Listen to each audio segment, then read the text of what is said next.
mayam punam putaram nokjari Mioibàna yu thakpagi Heinabi Thadokpa ngamdabagi maram habisiki matangda paudam ama taminasi yu da laisuru ba mioi sinda maroina enzyme ama watpa amasung haksang phana nungaidrabasu yu thaktrabade leiba ngamde Sweden gi Linköping University da Center for Social and Affective Neuroscience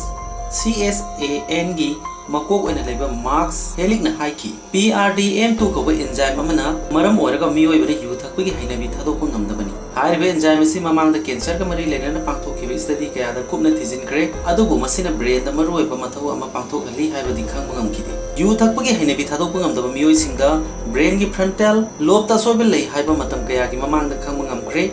adubu matau karamna soiba lei halakpagi haibadi biological mechanism di handak ta ahan khangman University of Miami amasung Linköping University gi researchers singna sathakhiba study edu gi report na haiki brain gi frontal function da soiba leirabadi mioibàna pukning wakal phathabada wana thoi frontal function ningthina mathau tawrabadi mioibàna yu yon phama pa phawraga salabasu isana isabu phathajaduna yu thaktaba ngami masipuna mak PRTM2 hariba enzyme sina thoganbani hariba enzyme sina tongan ba gene singi mathau control tawduna nerve cell singi marakta ningthina paw phawna hanba ngami enzyme se sang hantana putholabadi nerve cell singda signal mapung phana phanganma ngamdaba maramna pukning wakal phathaba ngamande haina Professor Marcus Helikna phongdokhi researchers sina usida alcohol dependence ohenduna sangyeng torami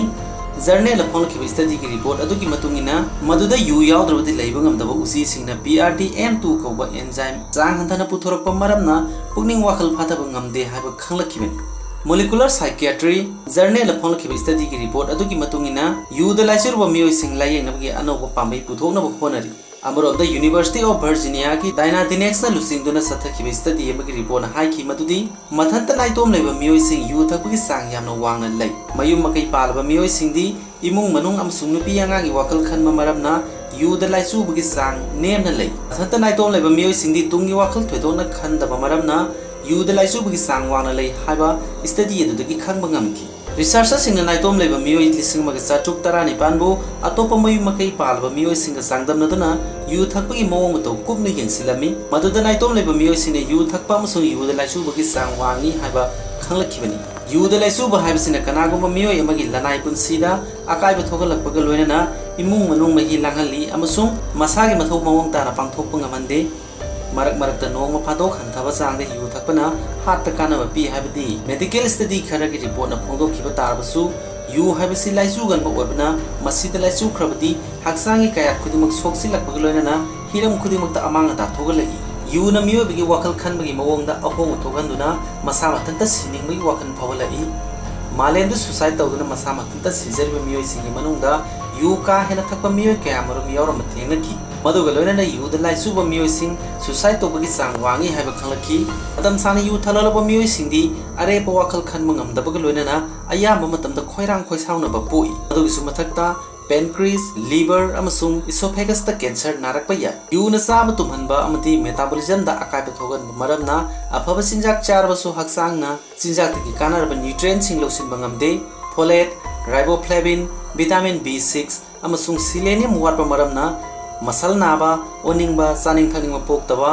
nerve disorder amasung depression gi khudong chadaba mayokne haksangna sinjak ki calcium loksinbada vitamin D na mateng pangi adubu yu thakpa mi singdi vitamin D watpa maramna calcium loksinba ngamdabadagi saru sontharakduna osteoporosis ohelakpa ya yu da calorie gi sang wangna yawba maramna yu thakpa mi sing haksangge anoiba amati arumba hengalaktuna blood sugar wangkhalakpa ya nupana matam sana yu thaktuna lalabadi testosterone ko male sex hormone hantharakpaga loinana estrogen ko female sex hormone hengalakpa maramna phinungi haksangi mapangkal sontarai nupina yu thaklaga amuka hena khudong thiringai oi maramdi yu na e gi isel tinkhibagi matangda nupadagi nupina khongjel yangba heli khwaidagi sangna yu thaktuna lalba mioi singda PRTM2 ko enzyme magi sang hantharakpa maramna wakal gi phibamda ahong thogali hariba wafam asini enzyme makal asi hantaralabadi mioibna wakal phathaba ngamde maramaduna phatre khalabasu yu thakpagi Heinabi Thadokpa ngamande arobida ngasi pawdongi video yengbiro kunungku thagachari